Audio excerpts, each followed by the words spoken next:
Absolutely. The game was won at the line of scrimmage. Alexandria dominated the offense and defensive line. That's why they were able to make big plays. Your final score, Alexandria 43 and Leeds 7. We'll take this time out and begin our post-game coverage after this.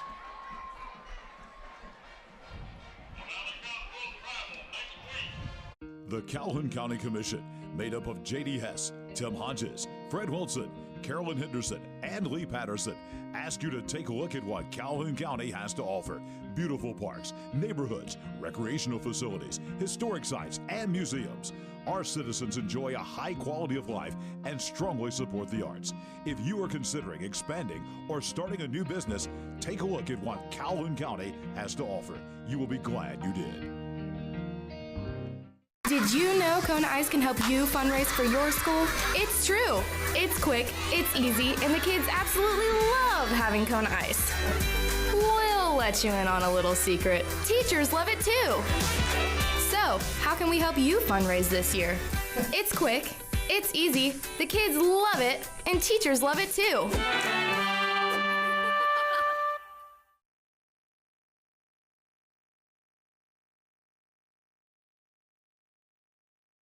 Your neighborhood Grub Mart is your one-stop shop for everything you need when you're on the go. Grub Mart features the best prices on Coke and Pepsi products and is the home to the 99-cent bag of ice every day. And Grub Mart is your exclusive home for the popcorn.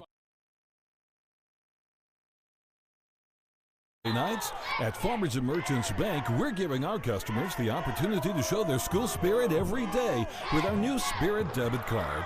We've designed a unique card for every Calhoun County school that includes the school's logo. So every time you use the card, you're showing your school spirit.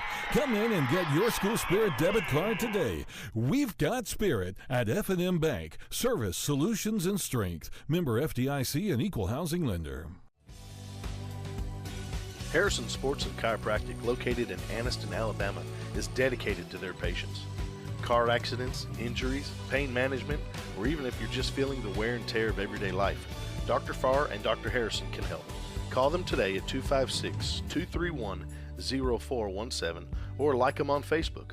Walk-ins are welcome, most insurance accepted. Contact them today. That's 256-231-0417. Serving Calhoun County for over 30 years, Crawford Office Supply offers selection, convenience, and low prices. Choose from a wide variety of office furnishings featured in their huge showroom.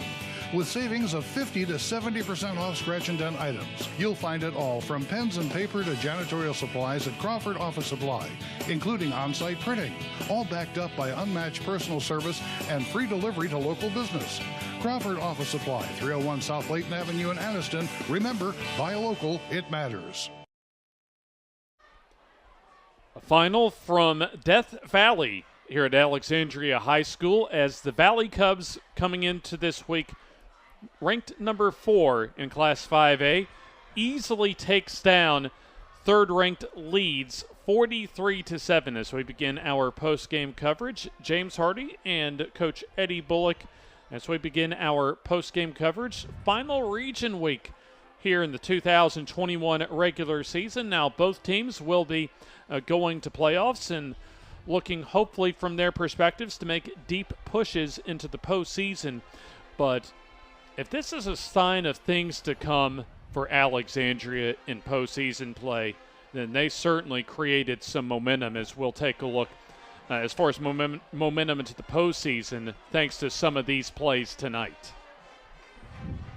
A touchdown pass from Javez McGee to Austin Jeffers for one of those touchdowns, as our game highlights presented by District 45 State Representative Dickie Drake. With elections coming up, it's time to send a proven friend of all the people back to Montgomery. Vote Dickie Drake, Republican, Alabama District 45 State Representative. A tough night for Leeds, but you look at Alexandria, Coach, pretty much everything went right, and especially in the first half when one of these two teams needed to set the terms as far as the tempo for the ball game. It was Alexandria coming out and doing so in all facets of the football tonight. Well, I thought with the first drive, Leeds was going to kind of establish their motivation or momentum in the game, and Alexandria quickly shut that down, and they kind of hit them in the mouth 4 straight times, and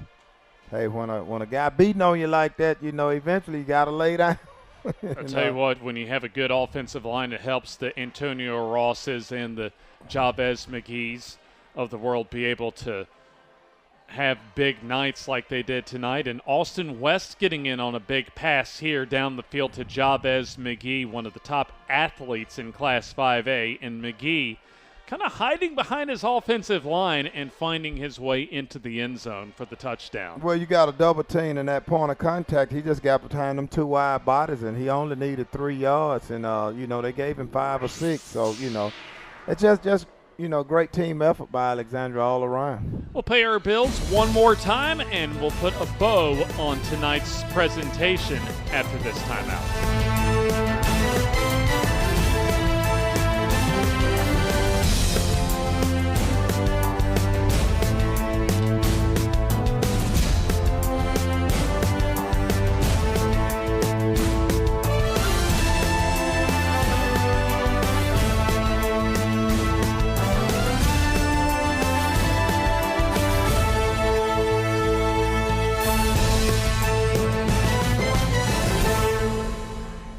The tire, arguably the most important part of a car. Without it, we could not stop, we could not go, we couldn't drive at all. They come in all sizes, brands, treads, prices, and ratings. How do you know which is the right tire for you? Thankfully, there's Cobb Automotive, and they have been answering this question since 1981. With a large selection of brands and sizes in stock, you are sure to get the right tire for the right price. Cobb Automotive, located on Highway 21 across from Walmart in Oxford, and 2001 Quintard Avenue in Anniston. You finally found the perfect car in racing blue. You even got them to throw in the LED fog lights for free. Auto Owners insures your car because some people never learn to parallel park. That's simple human sense. Ask Alliance Insurance in Heflin if Auto Owners make sense for you. Keep going. More. No, stop!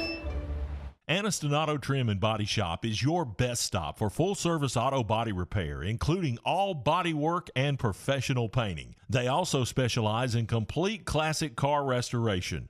When you have an accident, you want it back the way it was, and that's what you get with the team at Anniston Auto Trim. The same is true if you're ready to restore your dream car or a timeless family classic. They work with all major insurance companies and provide free estimates for every job. Come by today and see Stacy Jennings and the gang at Anniston Auto Trim and Body Shop, just up the hill off Quintard on Greenbrier Deer Road. I'm Mark Box. I've been a part of the funeral industry for over 25 years. As a funeral professional, serving others is an integrated part of my life. It's been a privilege helping families in many ways throughout my career. As the owner of Anniston Memorial Funeral Home, Anniston Memorial Gardens, and Maple Grove Cemetery, I would like each of you to know that my staff and I are here to serve each of you during your time of need. We want you to feel comforted and honored as we memorialize the life of your loved one. I am grateful for the opportunity to give back within Calhoun County and our local communities. It is our hope and prayer that each family we meet feels cared for and loved.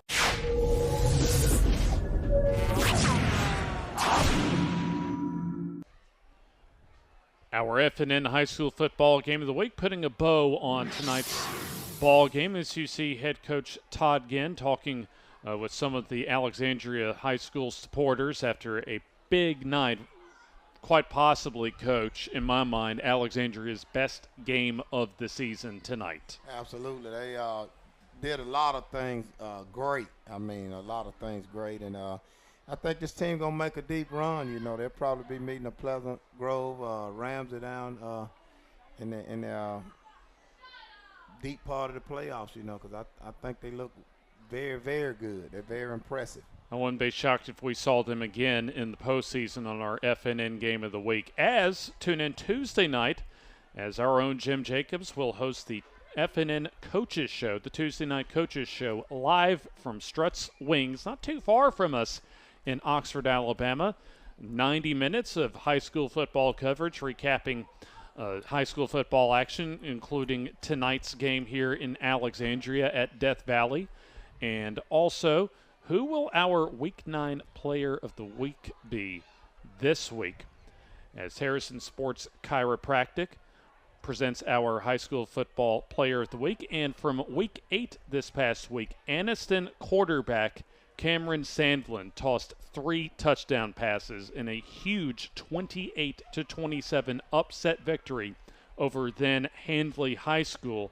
Our week 8 game of the week, or at least player of the week rather, being presented to Cameron Sandlin. And we'll make our final regular season trip, folks, because we still got postseason to go, folks. Our regular season finale takes us to Attala, Etowah County, as Etowah will host Southside Gadsden for a little rivalry matchup, a little local rivalry flavor to conclude our regular season coverage of the FNN High School football game of the week leading into postseason play.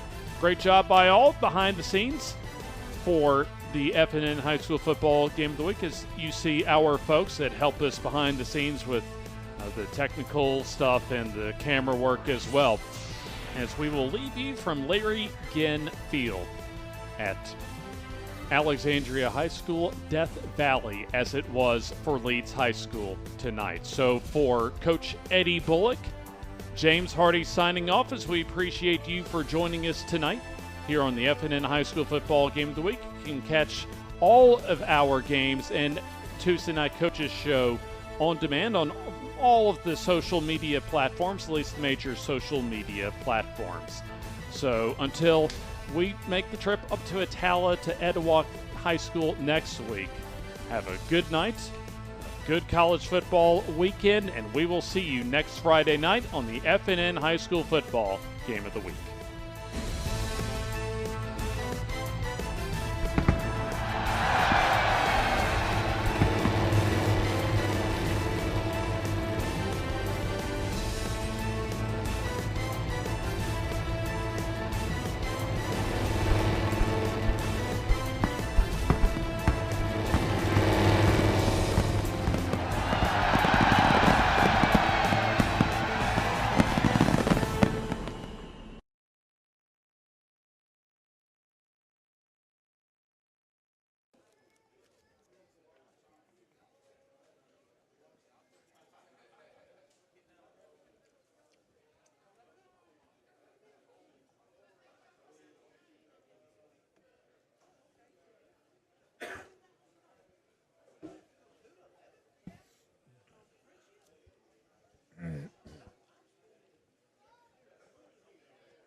Favor, hand me my iPad. Yeah, sure.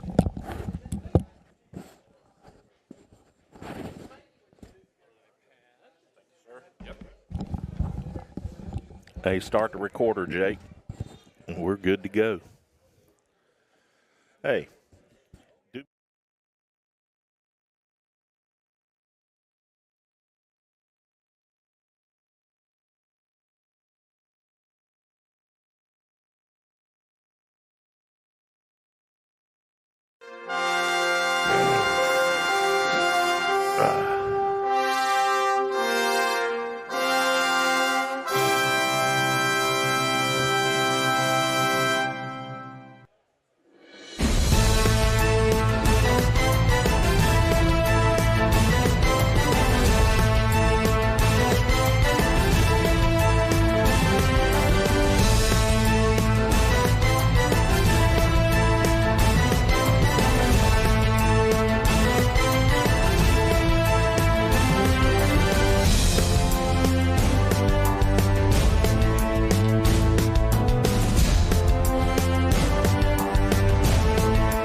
And a good Tuesday evening, and welcome into Struts Wings here in Oxford for our regular Tuesday night 90 minutes that we spend together during the high school football season. It's the FNN Tuesday Coaches Show. Jim Jacobs here in the center with the fried dill pickles, I might add, and the honey mustard. To my left, the voice of the game of the week, James Hardy on the FNN Network, and to my right, Mr. Online himself, Joe Medley. Wrong side. EA Sports Today, or East. How do you prefer to be referred to in that deal? EASportsToday.com. EASportsToday.com. All right, you got that right. Yes. Yeah, EASportsToday.com. Where when I want to know something that I don't already know, I go read his stuff because he's always got it. That's right. Always go click on us, page views. That's what we need. Absolutely. There you go. Shameless plug. Shameless plug. Got it covered. All right, guys. Before we start talking about the midweek games last week, let's go ahead and deal with the needle in the haystack, so to speak. Let's talk about NIL. Obviously, it got approved in Georgia. What was it, yesterday? Day before? It's been within the last few days. Yeah. The word is it's coming to Florida quickly. There's a draft proposal. Yep, and also the Carolinas are looking at it. So where does all this fit into Alabama, Joe, and will the state be the last to do it? I don't know if there's a conscious effort to be last, but we are being last. and is that I guess the B part of that question is that a good thing or a bad thing? I guess it depends on how you see the issue. I saw I think it was Chandler Tyree, the former White Plains coach, posted today about watch a bunch of Alabama kids move to Georgia now. Pursuing that and then getting there and find out that maybe they weren't as good as they thought. I'm not sure. I'm not sure that there's enough pot of gold to go around. It's probably for a few players, right? And for it to have that kind of effect, some may pursue it, and like you said, get there, get disappointed, and then word gets around that hey, maybe the pot of gold's not there for me. But James, don't you think that the smaller schools will suffer in this far more than the Thompsons and Hoovers of the world? Because it seems to me that those big schools will put programs in that will go out and try to, garner this money into some NIL pool from their communities that, they have the money to do the staffs that can do that, whereas, your small schools just aren't going to be able to do that. I mean, it just obviously goes back to your economic base as far as your bigger, smaller, whatever size communities. I think Joe brought up a pretty good point, though, as far as even what you were kind of bringing up, Jim, when it comes to is the total pool, even when you include the big schools as far as the state of Alabama, fellas, is it there really to be able to support all of the schools that have high school football programs if, hypothetically speaking, if Alabama were to approve NIL tomorrow, would the money be there really to sustain as far as that type of interest that obviously at the very beginning it would draw as far as having an income source for the players? Well, and I think you also have to look at where the income could come from. I mean, if you're a university and you want to have kind of an inside track into some of these bigger, better programs, wouldn't you try to funnel some money, NIL money, toward these programs? Well, if you're a university, you already have a donor base, right? Right, exactly. A lot of the high schools, I mean, it'd be real hit and miss. Does this high school have an alum who owns a business nearby? It seems to me there's much more hit and miss nature of it. And also, I mean, you look at somebody like, I think of my NASCAR connections here from years gone by. The Coca-Cola racing family. They went out and got the top 6-7 drivers and brought them into a family. Does somebody like a Coca-Cola do that on a statewide basis with these young players that are promising to, help bolster their product? Because, let's face it, the future for every company, for the most part, is in the youth of the world. It's not in old guys like me and you guys. that mark is pretty well set. But when you're talking about 16, 17, 18-year-old kids, you can make a big impression pretty quick if you've got the right people in your pocket. Yeah, I wonder if it's possible, that you can get like a business community, like all the business community in this area, for, say, and everybody put their heads together and say we're going to do this for the kids in our county, right? If you could do that, I don't know if that's possible, but something to keep people from jumping ship and going to schools where all the money populates, right? One of the things that came up with the Georgia thing, the Georgia rule is it can't be to lure you to a school or pay you for playing for that school, right? It can't be associated with the school. It's got to be just there for the kids. Now, I'm not sure how they police that. Yeah, well, who manages that, though? Yeah, that's another problem. And, I mean, are we at the point now where high school kids need agents? I mean, maybe. Is that next? If you got all the high school football players from county together and said, okay, how many of your families can afford an agent? I wonder how many hands would raise. Well, I think the agents are going to come to the players that warrant the attention. And I mean, let's face it, guys. Kids in the 7th and 8th and 9th grade are being recruited. I mean, people know where the talent is already. Don't you think? Yeah, without question. I mean, sure, there's somebody that will emerge that we're not talking about today, but I'd say 80% of the talent pool is already out there, and people know who they are and where they are. Well, talent comes and graduates too. And sometimes it can be more at one school than another school. But Oxford obviously has the biggest school around here, and probably the biggest talent pool to draw from, and probably the biggest business base. Yeah, and I mean, this doesn't sound really good, but if you're Oxford, do you want that business base giving their money to the county schools, or do you want them giving it to your school? I mean, let's face it, it's going to come down to that, guys. I mean, this is where we are. Mm-hmm. There's going to be the haves and the have-nots, and there's going to be a lot more have-nots than there are haves. Yeah. I mean, that's just the way I see it. Personally, I'm against this. I'm 120% against this. I think it's going to ruin high school sports. I'm not a big fan of it on the high school level, but it's coming, right? we can bemoan it all we want to. It's coming, and I just, I hope all these worst case scenarios that we can think about can somehow be ironed out. Well, and I think, maybe that's the good part about not being first in this.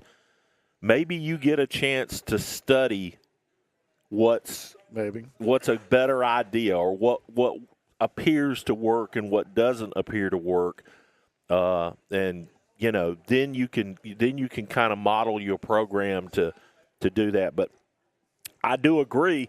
I think you're going to see some kids maybe move out of state, especially if Alabama doesn't get on the bandwagon within the next year or two. They better be knowing the moving rules, the bona fide move thing. Everybody learn the bona fide move thing, okay?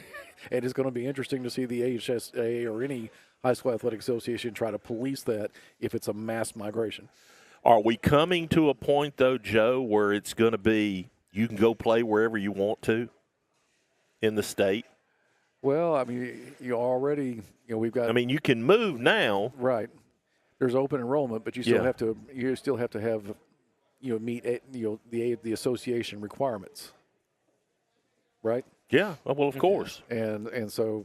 I mean, we had a school in Gadsden get penalized last week for, something along those lines. I don't know the particular details of what happened, but Coosa Christian got slapped pretty good. They lost 4 wins, and now they've got the struggle to get into the. I don't think they have to struggle. I think they'll get in, but because they're a really good football team. But they've got to now win their way into 4th place in their region, maybe 3rd. This is another thing I thought about with this, and maybe I'm all wet with this, but when you're dealing with people who are below 18 years old.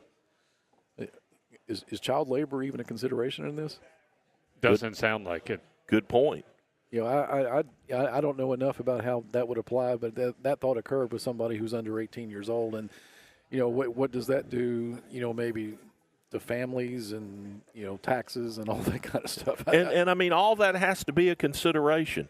I mean, it seems to me that if you want, or not that if you want, but if you have to do this, it almost needs to be money pooled some kind of way and distributed kind of like the AHSAA does some of their other stuff now around the state. Maybe.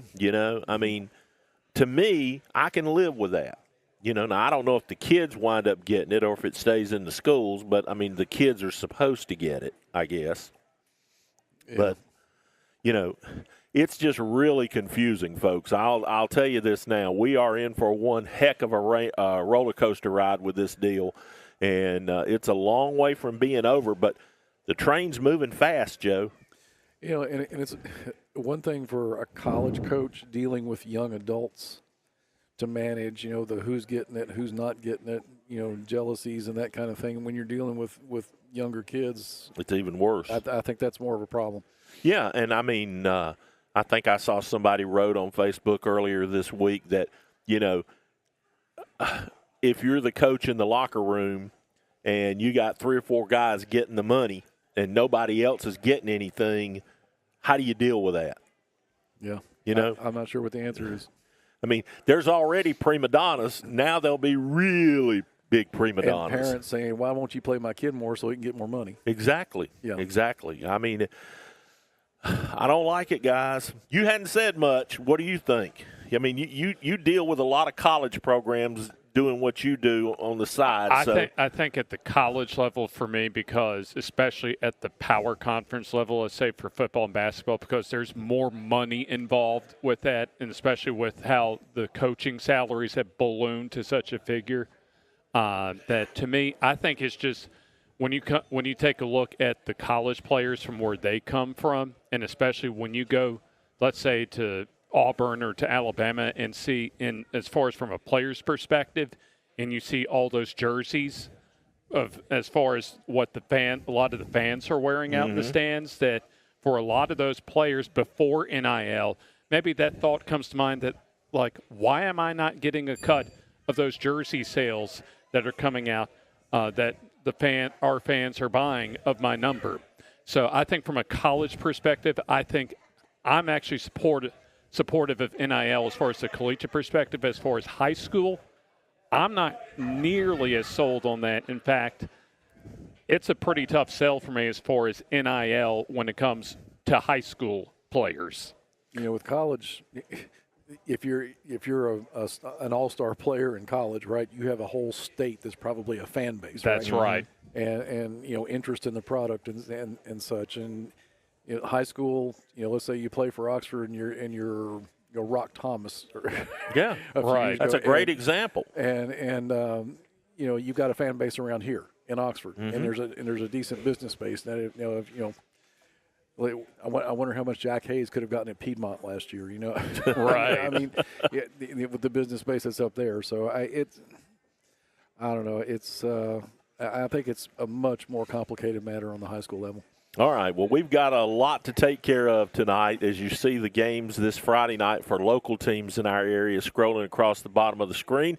Jake, if you'll put up the guest list for tonight, we'll get to who's on the way here on our Tuesday night high school football coaches show. To the left there, Coach Clint Smith of the Jacksonville Golden Eagles, and Zay English, our Realty Pros Player of the Week, will join us. Alfonso Freeney, the new head football coach at Sachs High School, is here with a couple of guys off the Wildcats. And Coach Wall from Leeds joins us tonight. He's an assistant under Coach Hood, and he's brought a couple of guys clad in green that we will see in our game of the week this Friday night over at Southside. All of that is straight ahead when we get underway. Our Tuesday night high school football coaches show rolls on from Strutt's Wings here in Oxford when we come right back. Family owned and operated for over 50 years, Miller Funeral Home is committed to providing families with the finest services for their loved ones, including our newest service, Aquamation. Aquamation is a gentle, respectful, and eco-friendly alternative to flame cremation. Miller Funeral Home is the only facility in the state of Alabama that offers the Aquamation service. Call us or visit our website today to learn more about how we can serve you and your loved ones. At Farmers and Merchants Bank, we're showing off our school spirit with our newly designed vertical Spirit debit cards. Now these are customized with your favorite school's logo, and half of every Spirit card purchased goes toward your school. So, show off your colors and support your local school with the FNN Spirit debit card. You can learn more at fnn.bank. Member FDIC.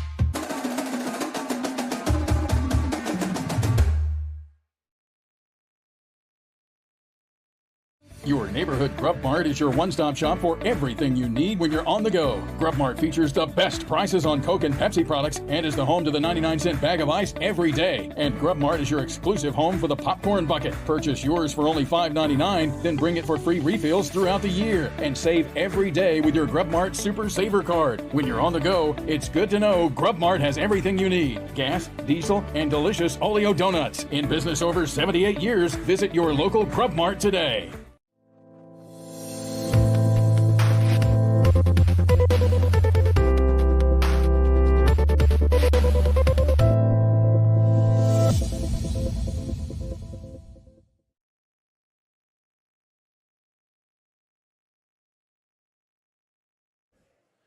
Man, it's amazing how many fried dill pickles you can drop during a commercial break, isn't it? Without question. Welcome back to Struts Wings here in Oxford for the FNN Tuesday Night High School Football Coaches Show. Jim Jacobs, the voice of the game of the week, James Hardy, and Coach Wall from over in Leeds joins us again. Your second trip to the Coaches Show. Second trip, yes, sir. It's great to always be here with you guys. We appreciate what y'all do for everybody. Glad to have you here. You're the defensive coordinator. And, you know, I've been thinking about what kind of questions I was going to ask you because obviously you're not the head coach, but I want to know what it's like working with Jerry Hood because he strikes me as, I don't know, a kind of a double-edged sword. I mean, he's so mild-mannered when you're just kind of having a conversation with him, but I bet that throttle goes to the floor in a hurry. Well, it can, you know. So I played for Coach Hood back at Oak Mountain when we first got started with the school over there. So I've been with them every year now since 2002. So if there's anybody qualified enough to answer this, it's probably me. But you hit the nail on the head. He's a easygoing guy, but he has expectations for everybody, himself included, all the players, all the coaches. And I don't want to say that he loses his composure when you don't meet those, but he is definitely a master of knowing how to push every person's specific button to get what he needs and what they ultimately need out of themselves. He strikes me as a guy who would be the ultimate dad to a 16-year-old teenager that was out of line. That's no doubt. 100% that is him. Him and Coach Coleman do a great job with all of our kids and teaching us younger coaches because, not to name any ages, but outside of those two, we're pretty young staff overall. So he's not only a great mentor to us, he's a great mentor to those kids as well. I want to, as far as follow up on this topic for you, Coach, what have you learned from Coach Hood as far as your coaching career that's helped you advance it and improve yourself as far as a coach? I would say there's probably two things. One of them was in the classroom when I first got started teaching about 11 years ago, and that was treat everybody the same the very first day, and that's like they're trying to break every single rule. You can always go nicer on somebody and pull the reins a little bit, but if you start off too lax, you'll never get that discipline and that structure that you were looking for. And as for a coaching standpoint, it's definitely be prepared for every situation. You cannot overplan, even if it seems to be mundane or monotonous, or if you're going into a team like, well, we know what we're going to run, we're just going to do what we're going to do. They're always going to have something that you would have wished you would have prepared for. So take the time before on Sundays or whenever you're doing your game planning and make sure everything is checked. And on Friday, you won't be shocked, even if it's something brand new. Well, let's talk about the season so far. Okay. How shocked were you after week 0? Well, I won't speak for anything in particular. We knew they had a lot of great kids coming back. They had been a team that was a lot like us when we first got started. They played graduated a bunch. They were forced to play a bunch of sophomores. Now those sophomores have turned into seniors, and they play in a great region. I mean, for 2 years, those kids were playing Clay Chalkville, Oxford, Centerpoint. I'm pretty sure. No, they were in our region. The Clay Chalkvilles, Oxfords of the world. So it wasn't like they were short of playing outstanding competition, and we probably didn't do a great job as coaches and maybe even some of the kids of really expecting what we were going to get. Well, Coach, there you see it on the screen, the schedule the rest of the way. I mean, you guys rebounded from the Mortimer Jordan loss, and, you've won them all since then. You coming off a bye week before the game this past week at Sylacauga. But the meat of the region is pretty much still on the table. Oh, most definitely. You've got to go play what's been a pretty good Southside team this Friday night that everybody around this part of the state will see on the FNN game of the week. And then, of course, you've also got the showdown with Moody coming up on the 20th. So what's your football team got to do between now and especially the Moody game to be region title contenders? Well, the first thing we have to do is go back and look at our practice today and fix any mistakes, which I know defensively, I'll speak on them. There were plenty.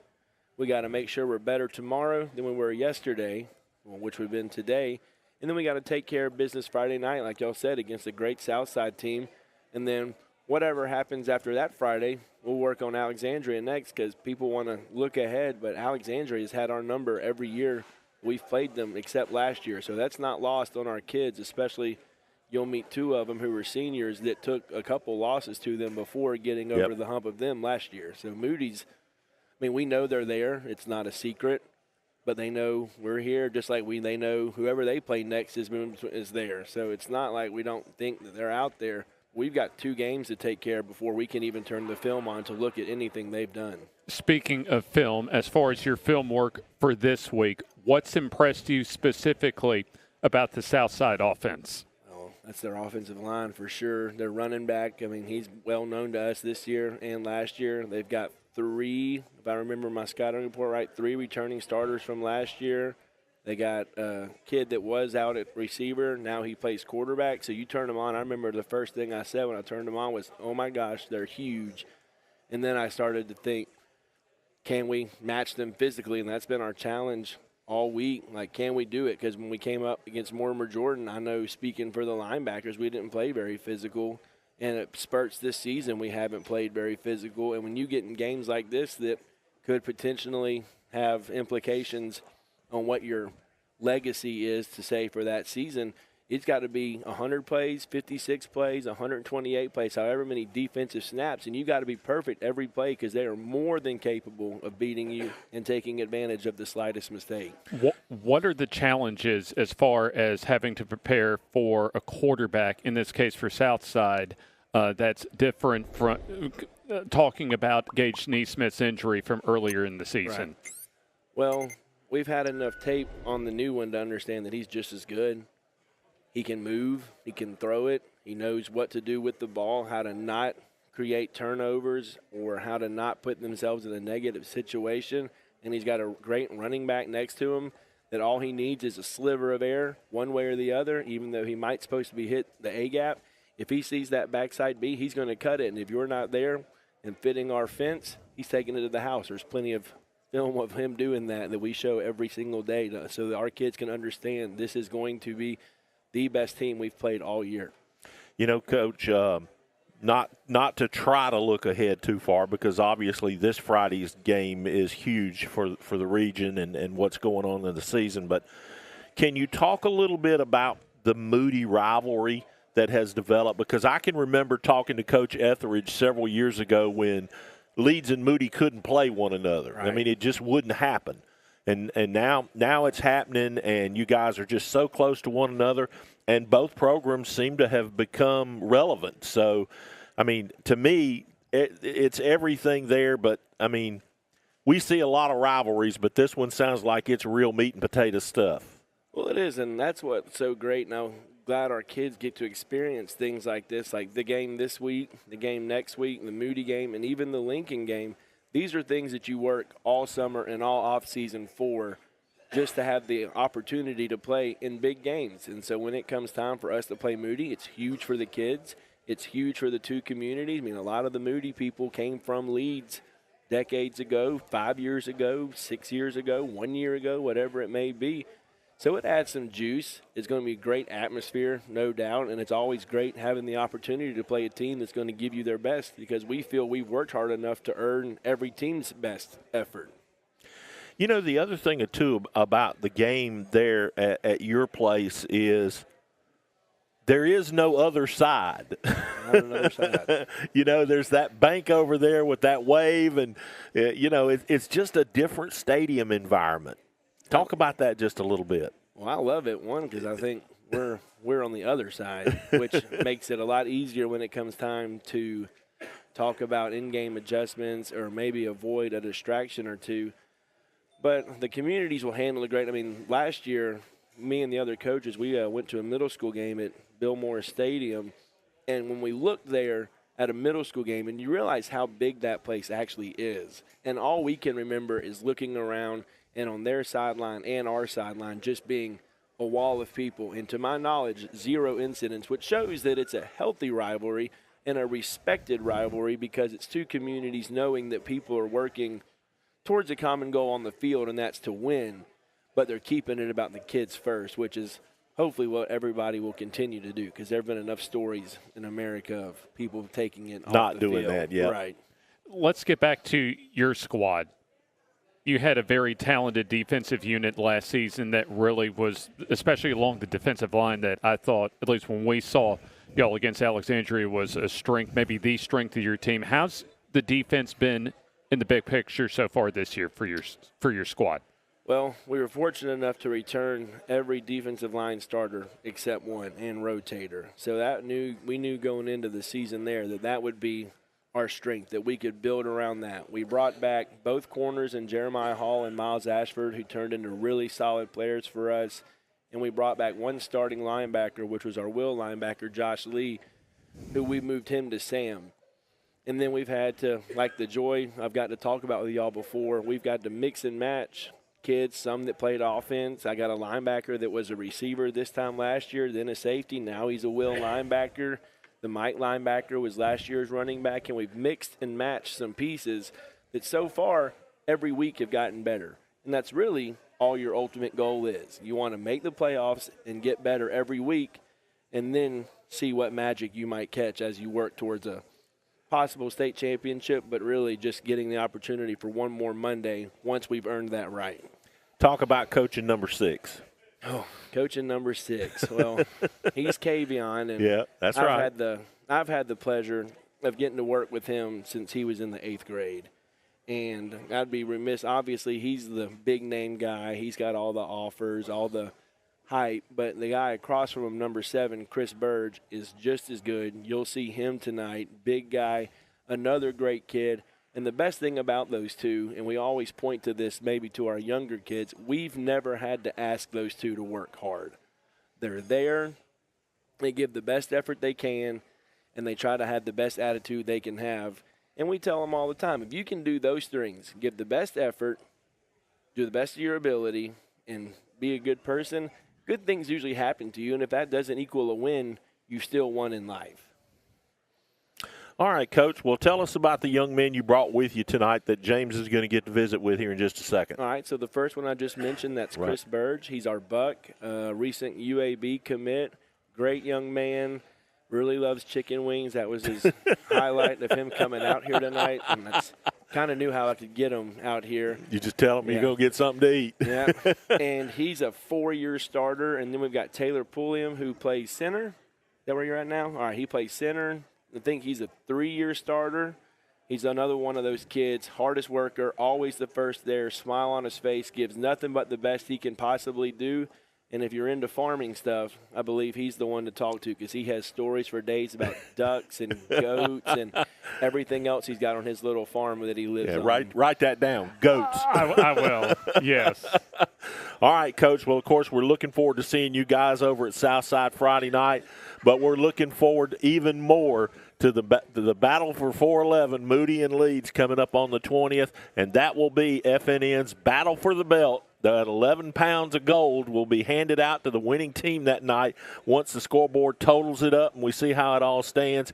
Can't wait to get back over to Homer Smiles. It's been a while. We appreciate everything y'all do, and we just hope we can have a good product for y'all these next few weeks that you're going to be along for the ride. All right, good deal. Coach, thank you. Appreciate it. We'll grab a quick break. We'll get those young men in from Leeds, and I'll go finish my fried dill pickles while James talks to the players. That is straight ahead here on the Tuesday Night Coaches Show, live from Strutt's Wings in Oxford on FNN. Advantage Tire and Alignment on Highway 202 in Anniston is so much more than just a new tire and rim shop. There's not enough time in this ad to tell you all the many things they can do to help keep your car in tip-top shape. Advantage Tire uses ASE certified technicians, so you know any work done is top-notch. Bottom line, if it needs repaired or replaced, they can probably do the job and save you money. And when it comes time for new or used tires and rims, Advantage Tire and Alignment prices just can't be beat. Stop in and see Bruce and the crew today. Advantage Tire and Alignment. The Calhoun County Commission, made up of Fred Wilson, Danny Shears, Carolyn Henderson, Terry Howell, and Lee Patterson, ask you to take a look at what Calhoun County has to offer. Our beautiful parks, neighborhoods, recreational facilities, historic sites, and museums. Our citizens enjoy a high quality of life and strongly support the arts. If you're considering expanding or starting a new business, take a look at Calhoun County. You'll be glad you did. A lot of people always wonder, how does your first-time buyers program work?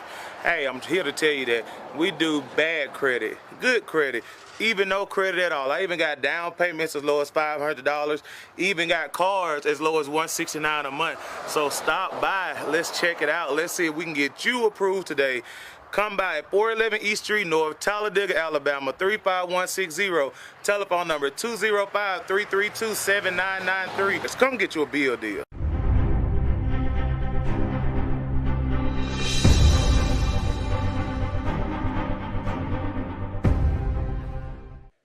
It's Tuesday night, and during this time of the year, it's always the FNN Coaches Show here at Strutt's Wings in Oxford. James Hardy with you, along with the rest of our FNN crew. And we're going to continue as far as our spotlight on the Leeds Green Wave, as also to remind you, they will be our featured game of the week this week, as we'll make the trip up to Southside High School in the southern portion of the Gadsden area on Highway 77. It'll be the Green Wave of Leeds and the Southside Panthers. And let's bring in, while we're at it, Chris Burge off to my right and Taylor Pulliam, defense and along the offensive line at center. A big thanks for both of you for joining us. No problem. Yes, sir. And I'm going to start with, well, for both of you, before as we get as far as y'all's season, how was the food? How was your dinner tonight? It was pretty well. I didn't know. I got a 20p. So, oh, yeah? Yeah, so I'm saving some for home. You know. Hungry Chris? Yes, sir. How about you, Taylor? Well, I'm going to tell you this. I'm not going to have any leftovers, so I've already finished mine and gone through about 5-6 sweet teas. So. There you go. There you go. Built up the appetite from practice, I guess. Yes, sir. Mm-hmm. So let's start with you, Taylor, as far as how's the season gone for you? Pretty good. We had a lot of learning to do, especially earlier this season, and we took a loss, of course, but it seems we've bounced back and we're better than ever. And then, Chris, same for you. I know you've got a lot more football as far as your career coming up after you get done playing with playing in a Leeds Green Wave uniform. But as far as this year, how's the season gone for you? The season going well. I say we haven't started how I had really wanted to, but I feel like that had really we had really needed a loss to humble ourselves. So how have you seen this team, but in particular your defense, respond from that opening season loss, rather, to Mortimer Jordan in week 0? We treat everybody like they're a challenge now. I don't see nobody down no team. And Taylor, just how have you seen, at least on your side of the ball, as far as offensively, be able to learn from and pick up the pieces ever since the opening season loss? I just know we went into that first game super arrogant and thinking we're just the best ever, and I don't see that anymore. I just see everybody with their head down, ready to go to work, put their nose on the grindstone. How's the offensive line been this year as a whole? We've actually done a whole lot better than I've expected. We have 3 returning starters.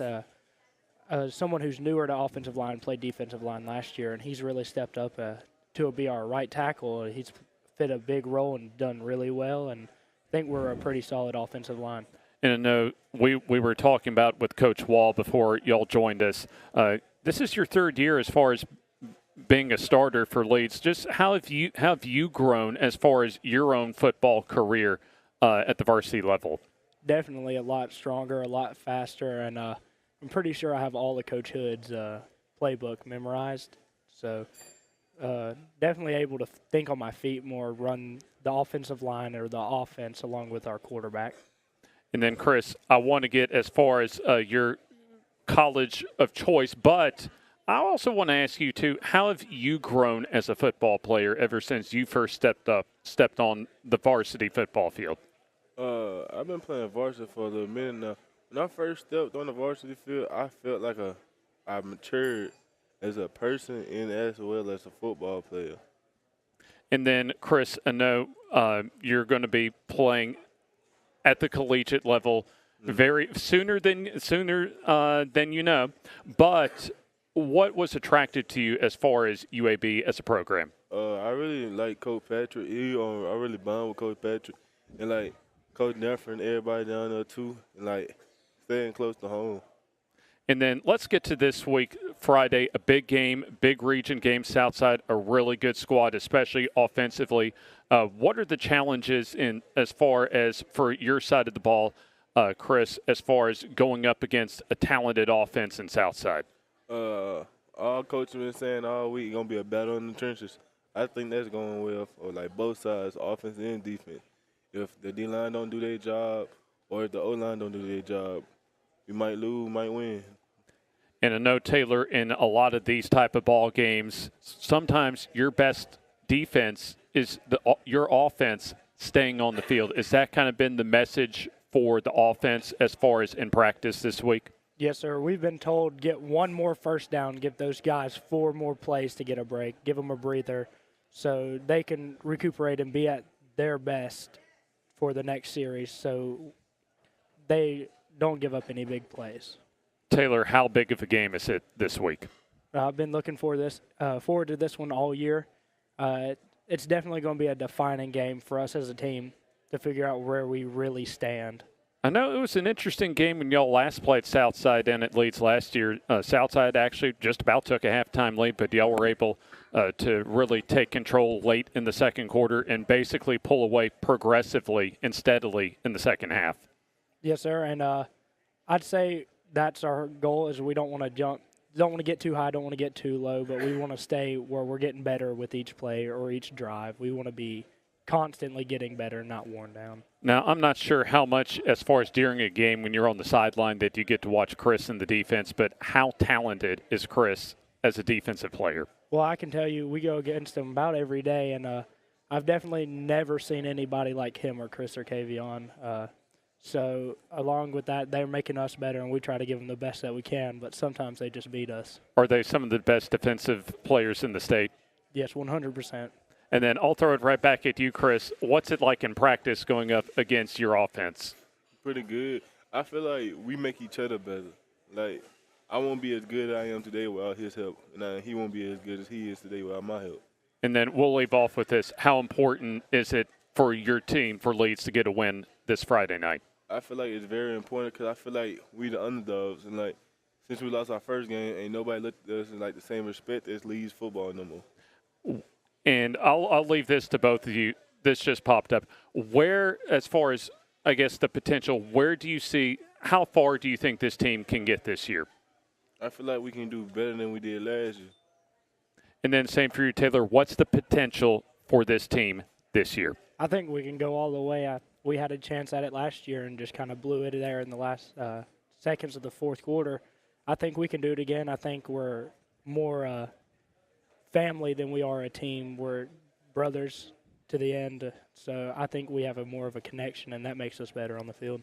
Taylor Pulliam off to my left, Chris Burge off to my right. A big game Friday night, and we'll be there up at Southside High School in Southside, Alabama. It'll be the Panthers, Southside, and the Leeds Green Wave. 6:30 for our countdown kickoff, and 7 o'clock when toe meets leather. A big thanks, Chris and Taylor, for joining us. Yes, sir.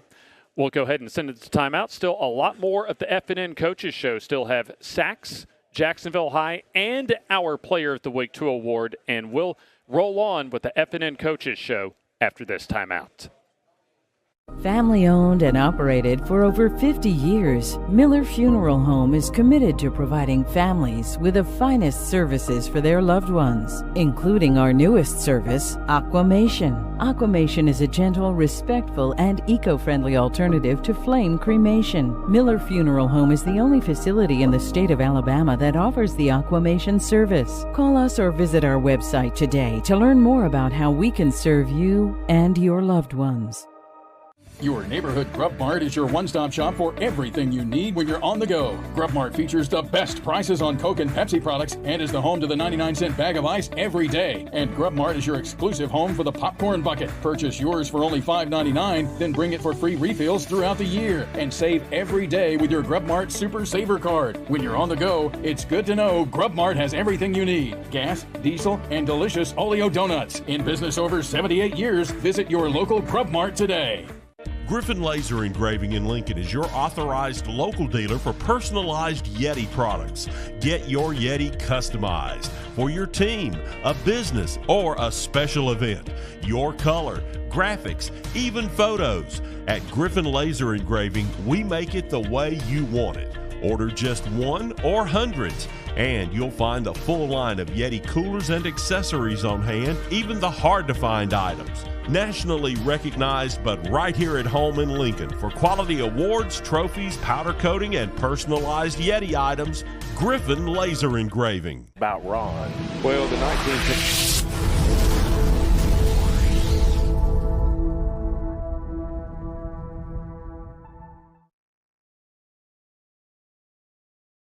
Night Coaches Show here on the Friday Night Network. Jim Jacobs, Joe Medley from EASportstoday.com. How'd I do? You did great. Did I do good?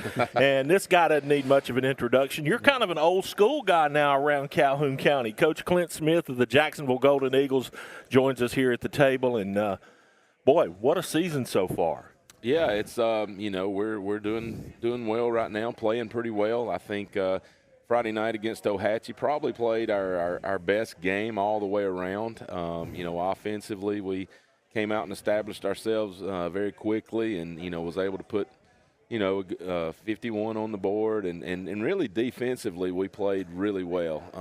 Ohatchee and what they do, they're very good at what they do. And, I thought our defense did a really good job of getting off the field and, giving our offense the ball back. So defensively, we played well. I think special teams, we played well. And just played, a really clean game. We didn't have a whole lot of penalties, had no turnovers, things like that. So, as you get into the middle of the year, that's what you like to see. And, hopefully we can continue to build on that and just continue to get better and better each week and peak at the right time. What's impressed me when I've seen you guys is what you've built around, obviously, the core of Jim and Kedrick. And you got more receivers with DeMonte and Jackson Bonner, breaking out there and getting open as a tight end. You got the running back with Zay English, and it looks like the offensive line has come along. Yeah, I think we're very balanced. Looking at some of the stats from Friday night, we were pretty much 50-50 on our run pass, and Jim, Kedrick, Monte, Emery, they make Zay offensive line better. Zay, the offensive line, make Jim, Kedrick, and Emery better. So if we're able to click on all cylinders, I think we have an opportunity to spread the ball around and not just throw the ball but run the ball effectively. And, that's what we were able to do last week. And really just having guys step up and especially developing some depth as we move through the season because, it's as you move through and injuries start coming into play and people getting banged up, you got to have those guys that can come in there and produce and do some things that they need. And so we've had people really all year long at different points in different games, step up and have big games for us and do some things. So if we can get everybody on the same page and, as we move forward, I think, we have a chance to have a great year. You, everything I read and heard about your team going into the season, your biggest concern was what graduation did to you up front, and how all that would play out over this season. Where's that at right now? Are you ahead of where you would hope to be, or not quite? I mean, how do you feel about how the line plays develop? I think we've consistently gotten better as the years went on. As an offensive line, being a unit, the more that they play together, the more the better they're going to get. Being able to, to make the calls and know what the other one's doing, working in tandem and things like that. So I think that as the year has went on, they have gotten better and better. And, they have to protect Jim when we pass. They have to, make holes for Zay when we run. And so I think they have really improved. I think they've grown up a lot. And they're a gritty group. I mean, they work hard in the weight room.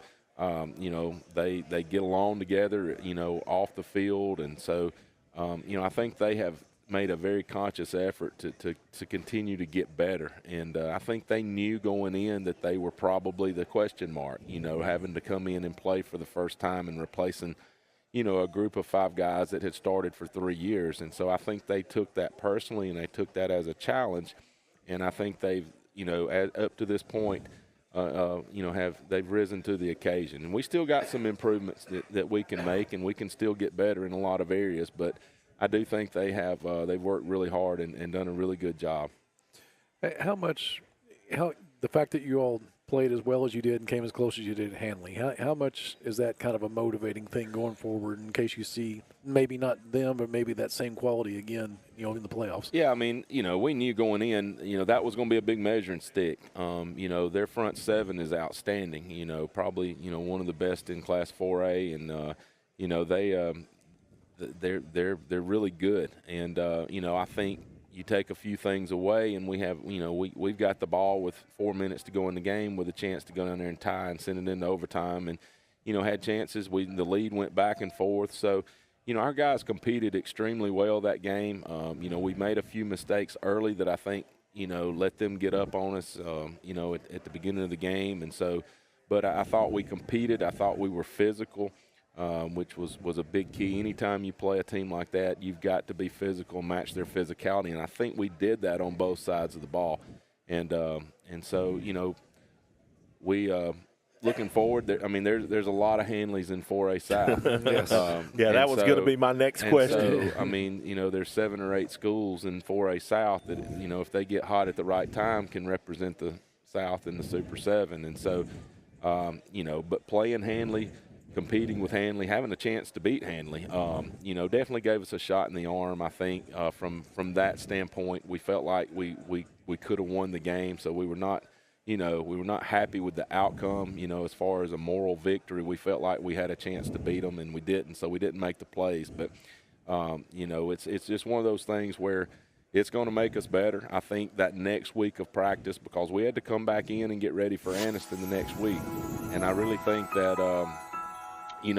With that, I think we had one of our best weeks of practice after the Hanley loss. And so I think our guys, realized, what we had to do, and we went in there and won that game against Anniston. And, we've been, rolling ever since. So, that was a big week, but I think that goes back to the leadership that we've got on this team of guys that have played a lot of football. And, I think they did a really good job of, going out there and moving forward and getting ready for Anniston and the rest of the season. So, we'll see. I mean, it's going to be a tough task. Let's talk about 4A South just a little bit, because whoever comes out of that deal is going to have to play 2 or 3 really good football teams on the way to the Super 7. Mm-hmm. And you're probably going to have to make at least one really long road trip, if not more. Talk about 4A South just a little bit and how you see all of that right now. I mean, obviously we know about Hanley. We know about Andalusia. Jackson's getting a lot of talk. Who else has your attention? Well, I mean, we hadn't looked a whole lot at it. We know that we match up with, with Region 1, which is the Mobile region. and it doesn't matter who you get out of that region. It's going to be a quality team. You know, right now Jackson seems to be the team to beat down there in Region 1. But you've also got T.R. Miller, a team that is always good. You've got Bayside Academy, St. Michael's, you know, those guys that are doing really well. You look at, you know, the other region with Montgomery Catholic and Andalusia. Both of those guys are, you know, just beating everybody down there right now. You know, extremely talented, big, physical, fast teams. And you also have, you know, Bibb County's a dangerous team. You know, we played them last year in the first round, and you know, they're very athletic. They're very big. They're very physical. You know, American Christian's always going to have a good team. You know, and then, you know, I mean, it's just there's probably 7 or 8 teams down there that, like I said, if they get hot at the right time, could make a run for it. And so it's going to be interesting. You know, it doesn't matter.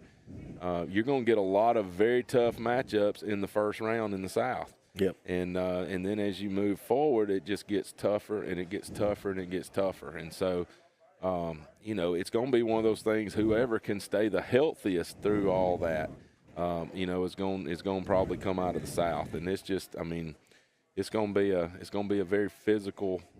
Brutal is probably a fair word, isn't it? It is. I mean, it's just.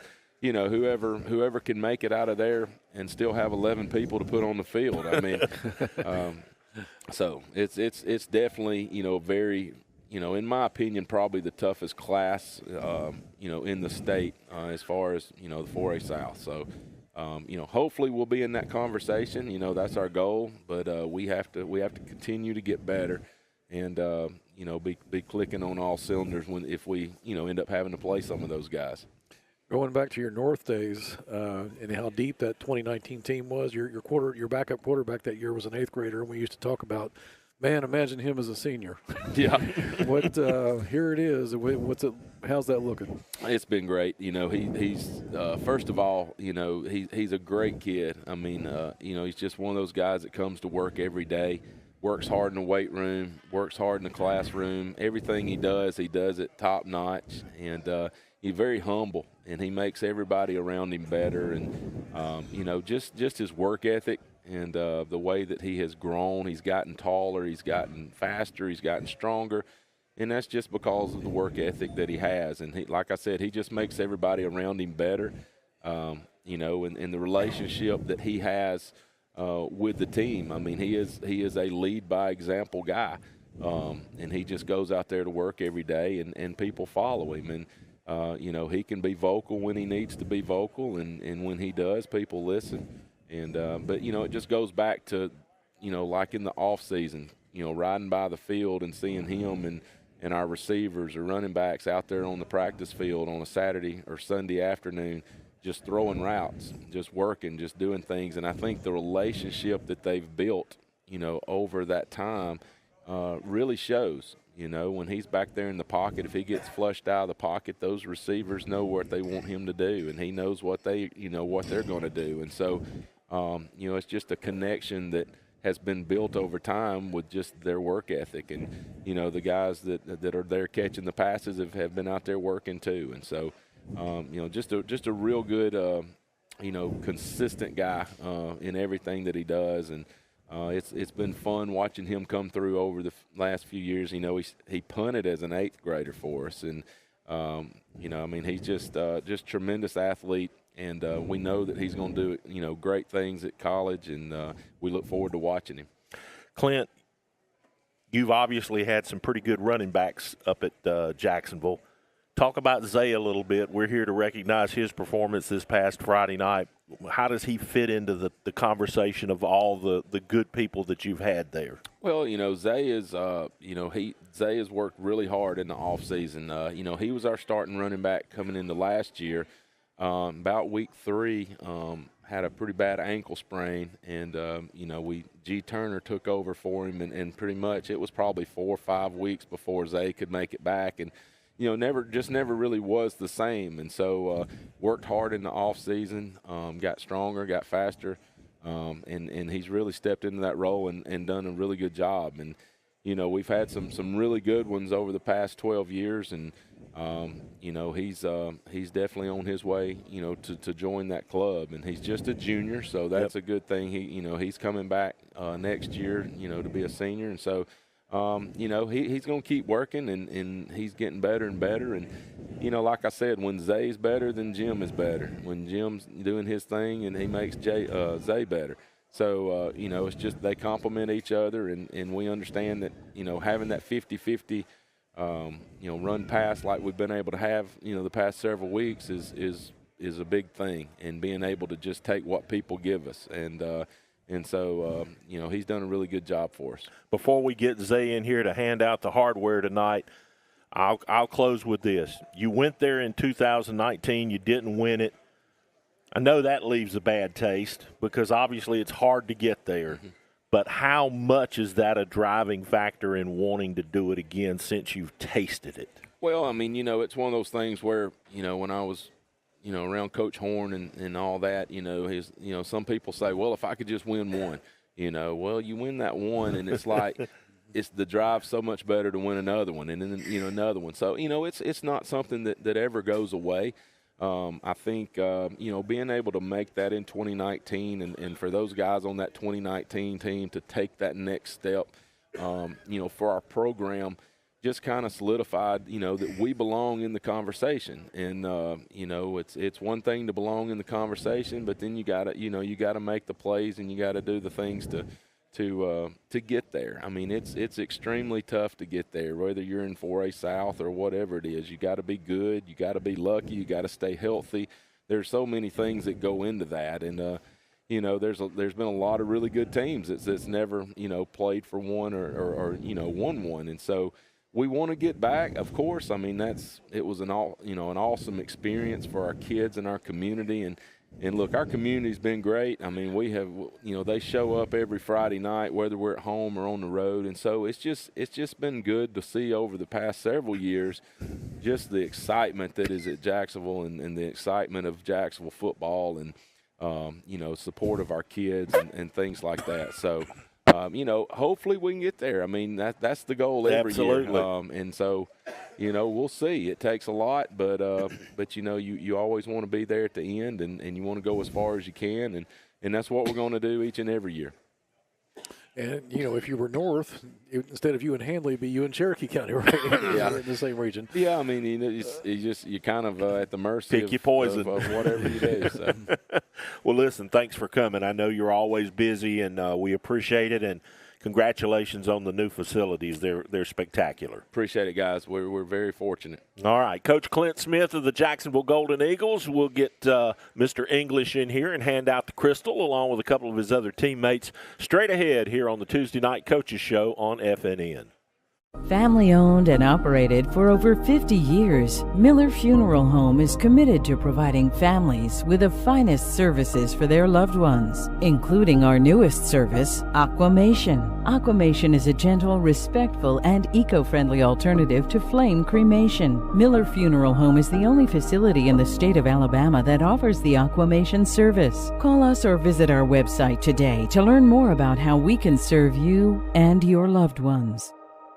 Your neighborhood Grub Mart is your one-stop shop for everything you need when you're on the go. Grub Mart features the best prices on Coke and Pepsi products and is the home to the 99-cent bag of ice every day. And Grub Mart is your exclusive home for the popcorn bucket. Purchase yours for only $5.99, then bring it for free refills throughout the year. And save every day with your Grub Mart Super Saver Card. When you're on the go, it's good to know Grub Mart has everything you need. Gas, diesel, and delicious Oleo donuts. In business over 78 years, visit your local Grub Mart today. Advantage Tire and Alignment on Highway 202 in Anniston is so much more than just a new tire and rim shop. There's not enough time in this ad to tell you all the many things they can do to help keep your car in tip-top shape. Advantage Tire uses ASE certified technicians, so you know any work done is top-notch. Bottom line, if it needs repaired or replaced, they can probably do the job and save you money. And when it comes time for new or used tires and rims, Advantage Tire and Alignment prices just can't be beat. Stop in and see Bruce and the crew today. Advantage Tire and Alignment. The Calhoun County Commission, made up of Fred Wilson, Danny Shears, Carolyn Henderson, Terry Howell, and Lee Patterson, ask you to take a look at what Calhoun County has to offer.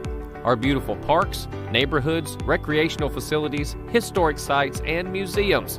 Our citizens enjoy a high quality of life and strongly support the arts. If you're considering expanding or starting a new business, take a look at Calhoun County. You'll be glad you did. And welcome back to Struts Wings, as we are joined by 3 members of the Jacksonville Golden Eagles, and they don't pretty much need much introduction. Everybody kind of knows who these guys are. But let's start with our player of the week over here. Everybody calls you Zay, right? Yes, sir. It's not Xavier.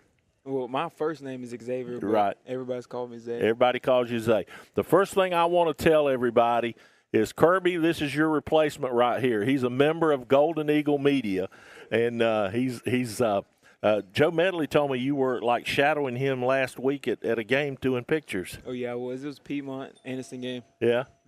So what got you interested in that? I was hurt last season. Yeah. And I saw like them taking pictures, and I was like, maybe I should try it, like, after football season. I just really fell in love with it. So is it photography or Jim, is he the next Stephen A. Smith? Oh no, it's definitely photography. Definitely photography. So you have no desire to get behind the mic or in front of the mic. You just want to do the other stuff. Yeah, just the other stuff. You like photography. Well, talk about your performance this past Friday night, because that's why you're here. 3 touchdowns, $184, I think, on the ground. Pretty spectacular night. I mean, these guys do it all the time, but you had a huge night at Ohatchee. Yes, sir. We really came out. They scheduled us for homecoming. We came out wanting to establish that it was the wrong move. And we got our run game established pretty good early. Yeah, I think so. What was it? Second play? Yeah, the first 2 plays we ran it both and scored.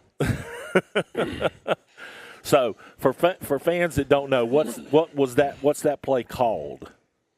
The good one. The good one. The good one. The one that works. The one that works. Okay, so good. That's the good one. So Jim in the huddle says the good one, and you know what to do, right? Yes, sir. Okay. Well, was it 64 yards, I think, or was it something like that? Something like that. Yeah. Close to it. Yeah, it was a long run off left side, and wasn't nobody going to catch you. Oh. All right, let me turn to Jim a little bit.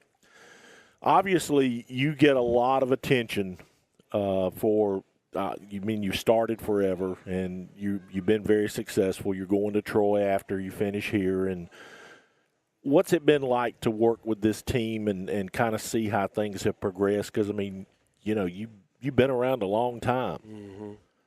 I believe since the 8th grade, right? Yes, sir. I think Coach told me you punted in the 8th grade. Yes, sir, I did. So you know what it's like to go to the big show. Yes, sir. Huh?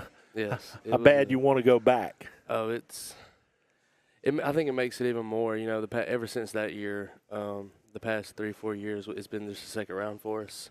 So I think just this year being the last one just makes you a little more hungry to get past that and get back to that point we were at. Talk about this guy over here. He seems to be one of your go-to guys. What makes him so special?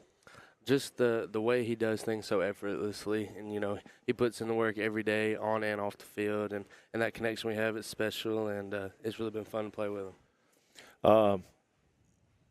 You're obviously a junior, so you got another year after this year. Talk a little bit about how you expect the rest of the season to go, and where you think this team can go before the year's over. I think this year's the year. I think we have, great things to come in the future, and we just, we got great things ahead of us. We're a God-oriented team, so we got big things coming for us. Jim, what's it take to get there? I mean, to get to where you want to be compared to, just any other year. What 4A South is so dadgum special. I mean, it's just we were talking with Coach Smith. There's going to be no gimme games. I mean, even from week 1 in the playoffs, you're going to face a really decent team. No doubt. I think it's doing the little things every day, like when you go out on a Monday practice, like after you just play a Hanley or somebody and your body's sore and you're all beat up, but still giving everything you got and going through all the details and, like I said, doing the little things right every day and playing clean and stuff, and I think that all adds up throughout the year. Well, if you'll hand that over to Kedrick over there, I got one question for him before we hand the hardware over here to Mr. English. You're on the receiving end of these balls that this kid throws. What makes Jim Ogle special? Oh, he just knows where to put the ball, and timing is always on point. It's lovely as a receiver, I don't got to worry about just the ball being everywhere. I know when I come out my break, the ball's going to be there. And it seems like to me that you two kind of have a special knack that if he gets it close, you can go get it. Yeah. Yeah. And that's kind of what you expect, isn't it? You get it close, he's got to go get it. All right, well, you're here for this. Let's go ahead and take care of it. It is the Player of the Week award from our friends at Realty Pros. This is Crystal, so don't drop it. And I'm sure your mom will find a good place for that to go at home, and hopefully there's many more trophies to come in your future, young man. Yes, sir. All right, congratulations to Zay English, our Player of the Week, Jim Ogle, Kedrick Fisher here with us tonight as we wrap up our section with the Jacksonville Golden Eagles.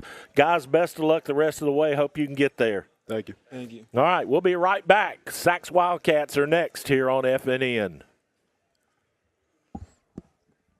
Family owned and operated for over 50 years, Miller Funeral Home is committed to providing families with the finest services for their loved ones, including our newest service, Aquamation. Aquamation is a gentle, respectful, and eco-friendly alternative to flame cremation. Miller Funeral Home is the only facility in the state of Alabama that offers the Aquamation service. Call us or visit our website today to learn more about how we can serve you and your loved ones.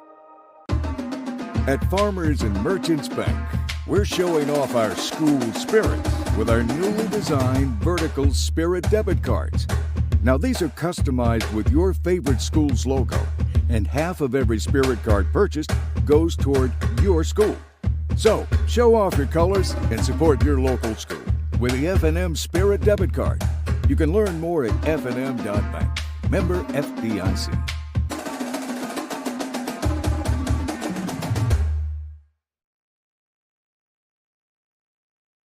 Your neighborhood Grub Mart is your one-stop shop for everything you need when you're on the go. Grub Mart features the best prices on Coke and Pepsi products and is the home to the 99-cent bag of ice every day. And Grub Mart is your exclusive home for the popcorn bucket. Purchase yours for only $5.99, then bring it for free refills throughout the year. And save every day with your Grub Mart Super Saver card. When you're on the go, it's good to know Grub Mart has everything you need. Gas, diesel, and delicious Oleo donuts. In business over 78 years, visit your local Grub Mart today. Coming down at Oxford. Welcome back to Struts Wings. We're shooting the breeze here during the break. Jim Jacobs, Joe Medley rejoins us, and Coach Alfonso Freeney alongside from the Sacs Wildcats. And it hasn't been a kind season to you so far. Is this what you signed up for? Man, I signed up for, mentoring kids. And, I got a great bunch of young kids, and I've loved every minute with them. Now, the wins and losses, and the same thing I tell them, they keep working and keep growing the way that we're growing, that'll come. But, nobody wants to lose, and I'm definitely one of those that hate losing. But we go to work every single week, and we're looking to go 1-0 every single week. So, and looking at the scores, it's looked ugly on the defensive end, but you guys are putting up some points in these games.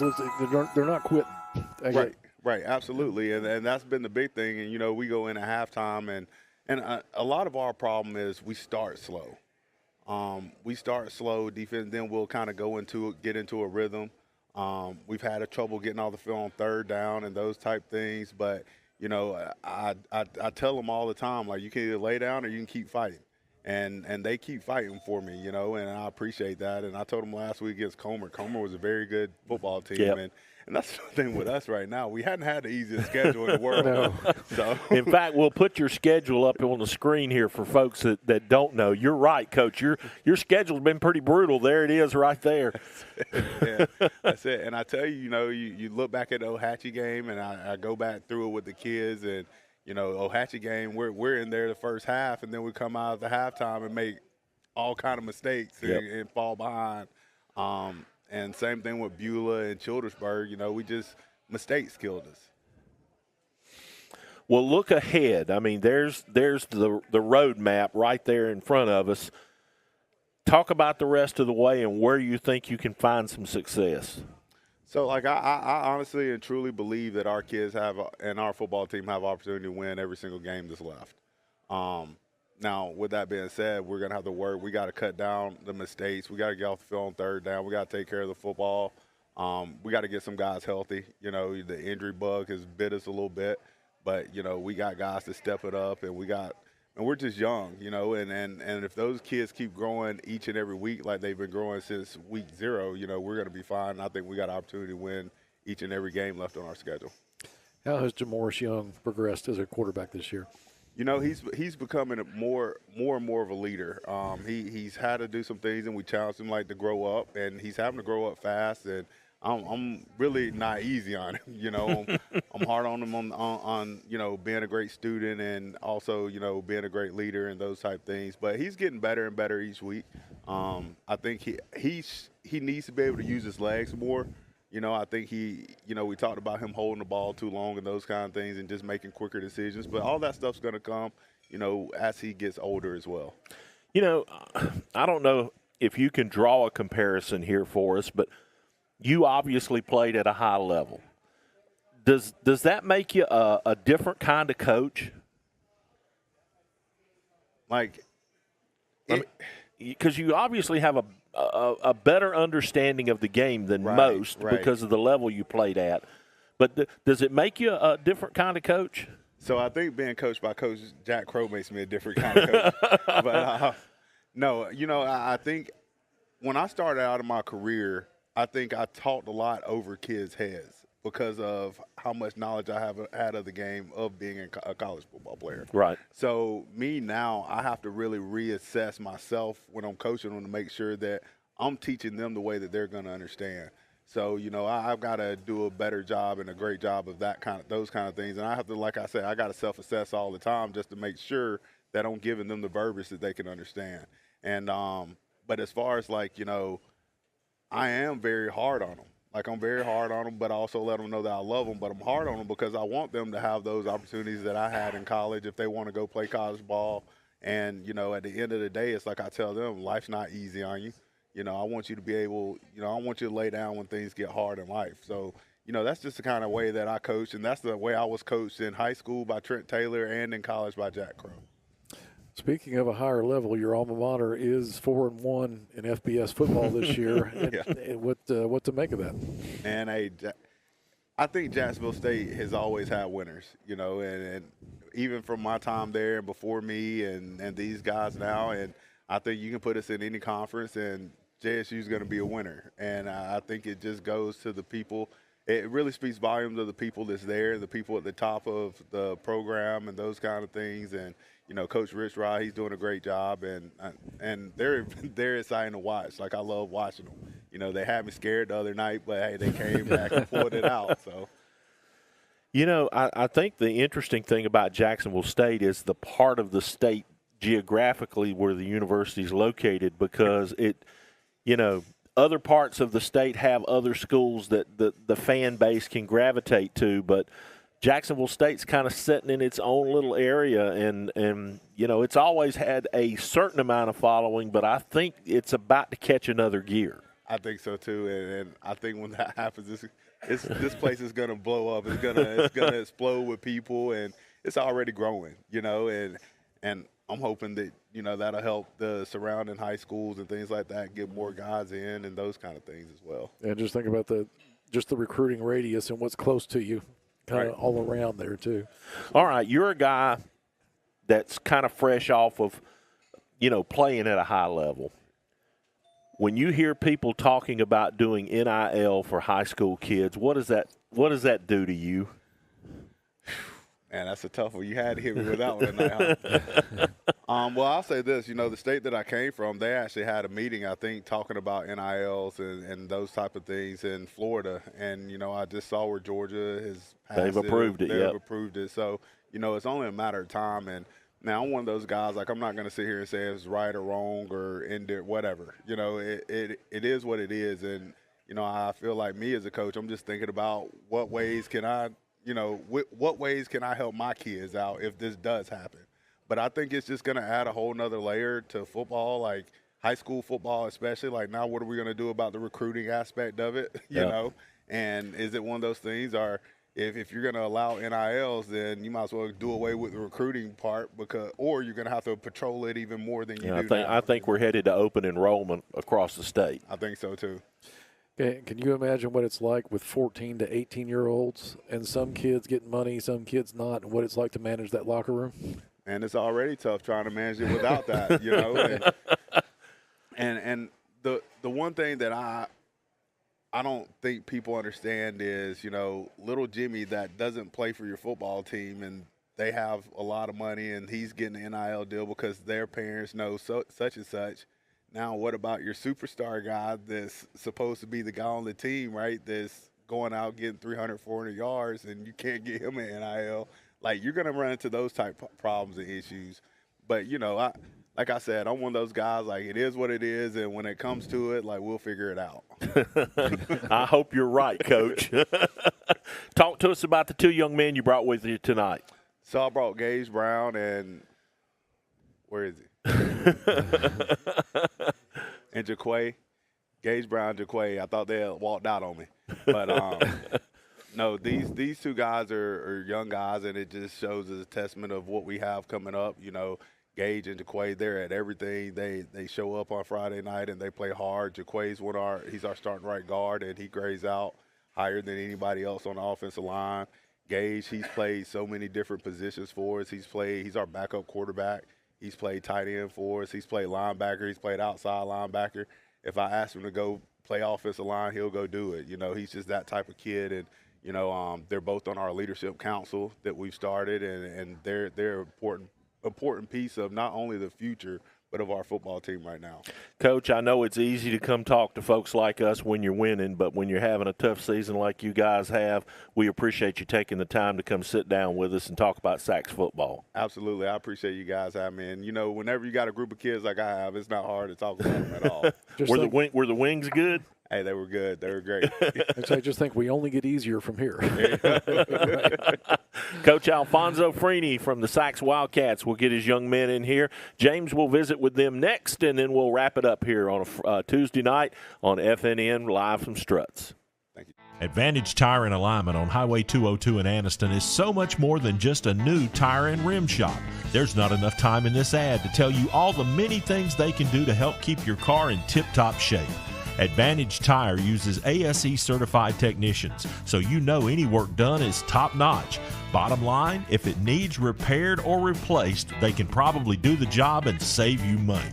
And when it comes time for new or used tires and rims, Advantage Tire and Alignment prices just can't be beat. Stop in and see Bruce and the crew today. Advantage Tire and Alignment. The Calhoun County Commission, made up of Fred Wilson, Danny Shears, Carolyn Henderson, Terry Howell, and Lee Patterson, ask you to take a look at what Calhoun County has to offer. Our beautiful parks, neighborhoods, recreational facilities, historic sites, and museums. Our citizens enjoy a high quality of life and strongly support the arts. If you're considering expanding or starting a new business, take a look at Calhoun County. You'll be glad you did.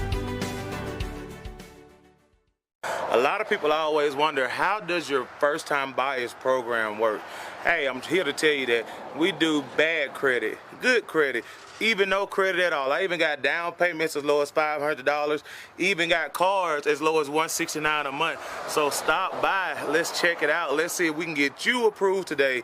Come by at 411 East Street North, Talladega, Alabama, 35160. Telephone number 205-332-7993. Let's come get you a bill deal.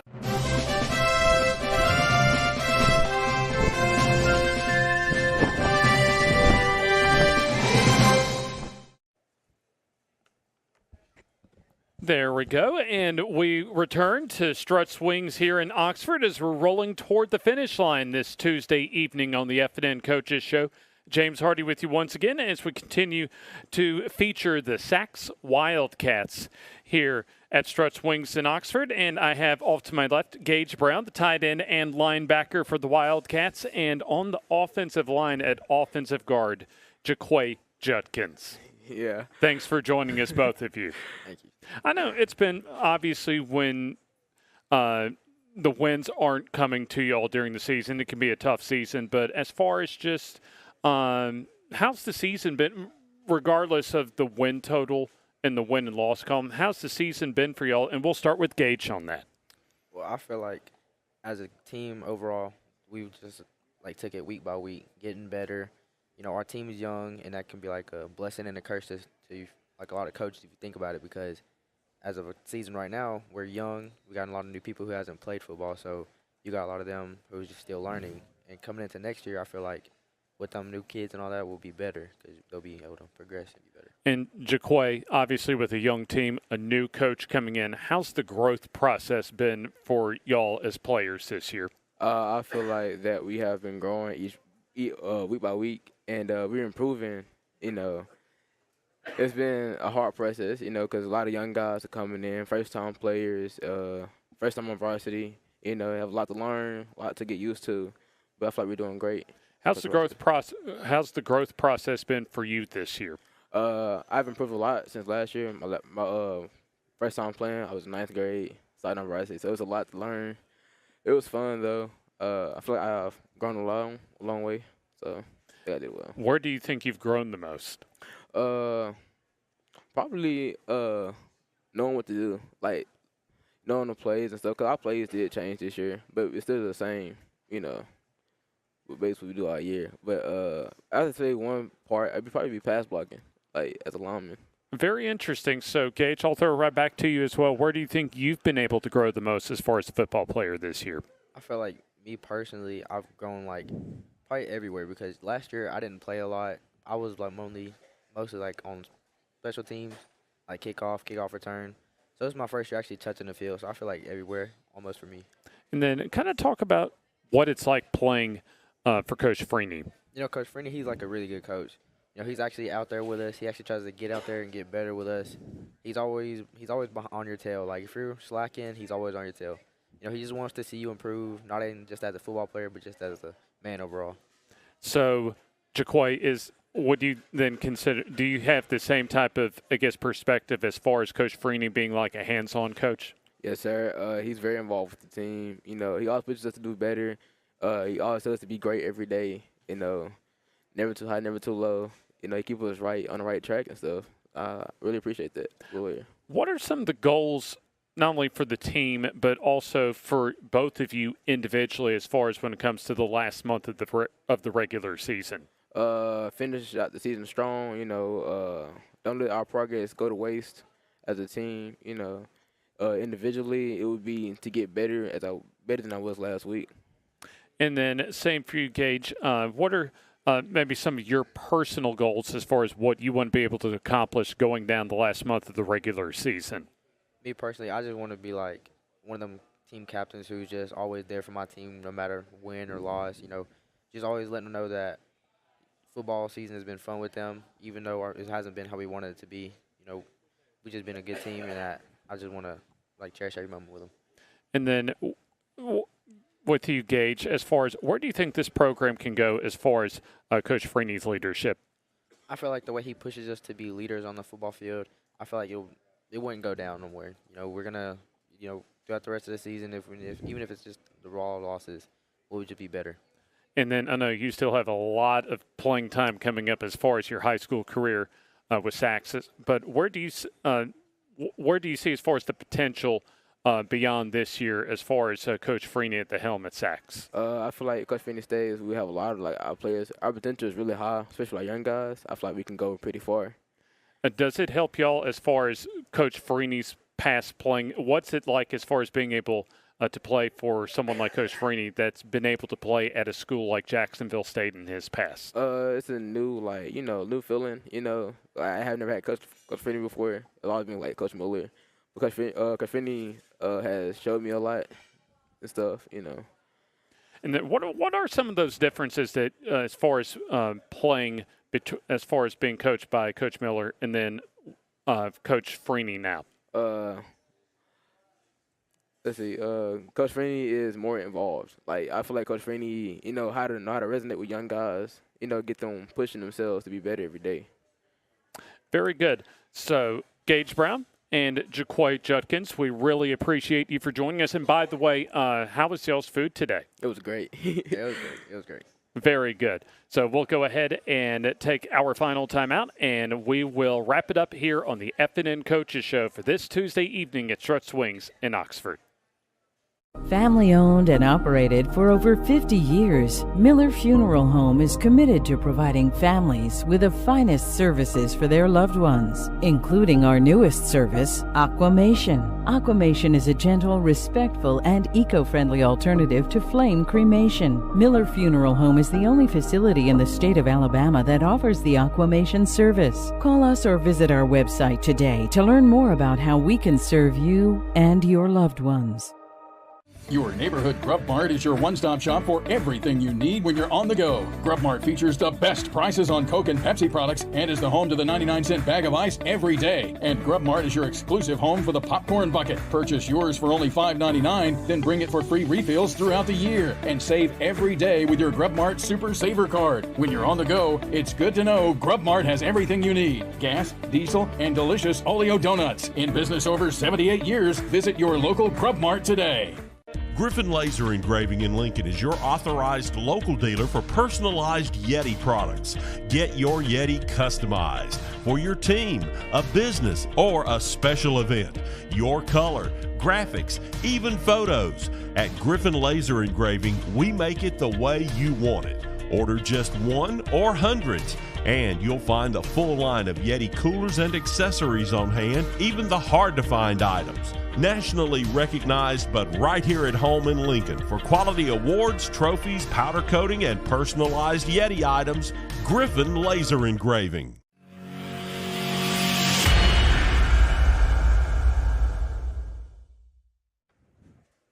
And welcome back to Struts Wings for our final segment of the Tuesday night high school football coaches show. Just enough time left for us to talk about some of the games on tap this Friday night. And, you know, let's start with the game of the week, guys. I think we've got a really good one ahead at Barney Hood this Friday night over at Southside. The Leeds Green Wave, the Southside Panthers, both of them lost their first game of the season, but since then, James, they've been perfect. And both actually lost close games to start the season, week 0, but indeed almost kind of a replay of what last year's game was, because both teams had really good starts to the year and really kind of determined the type of seasons that these teams had afterward. You know, it's really interesting how well Southside has adjusted after Gage goes down, because obviously he was a huge part of that team's offense and their mojo. That's something I'm going to be really interested to find out from Miles Holcomb whenever I can reach to him before Friday. All right, what games got your attention? I bet you're going to Oxford and Pell City Friday night for the big show. Well, and I've got a story up on easportstoday.com. Oh, here it is over here again. I keep getting it wrong.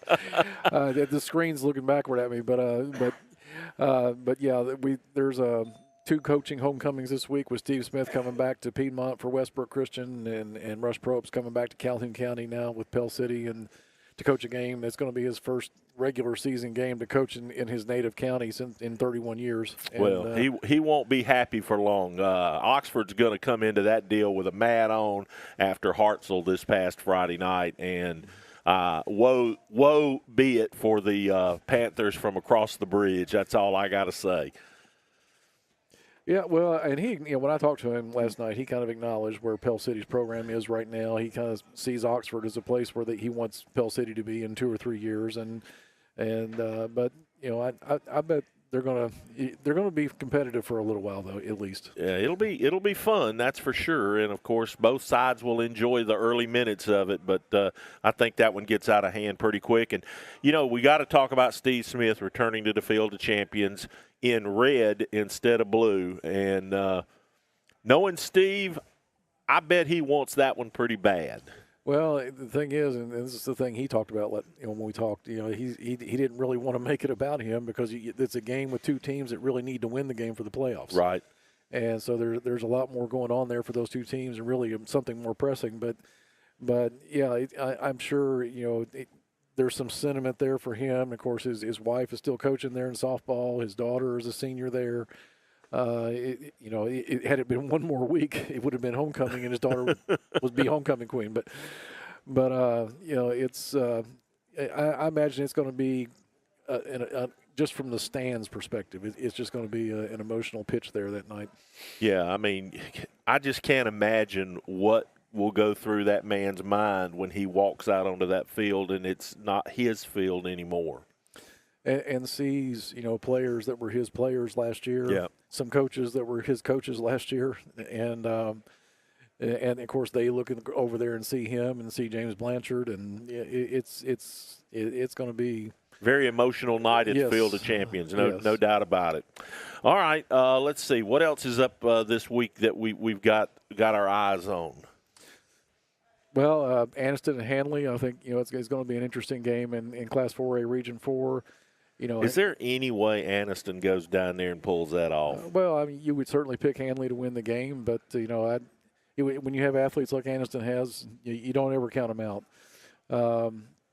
Looking down the list here, Munford and Lincoln, the Talladega County rivalry, yep. I think might be an interesting game to go see. Interesting to see. Pleasant Valley was undefeated going into last week.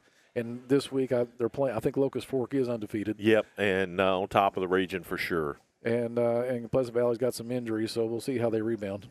All right, well, the graphics on the screen tell us it's time to say goodnight. We will see you Friday night from Barney Hood starting at 6:30 for the countdown to kickoff for the game of the week between the Leeds Green Wave and the Southside Panthers. See you Friday. We'll see you in 3 weeks, right? Yes. Got to do JSU on Tuesday nights. That's it for everybody. Jim Jacobs saying good night from Strutt's Wings here in Oxford.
10, 9. Ignition sequence start.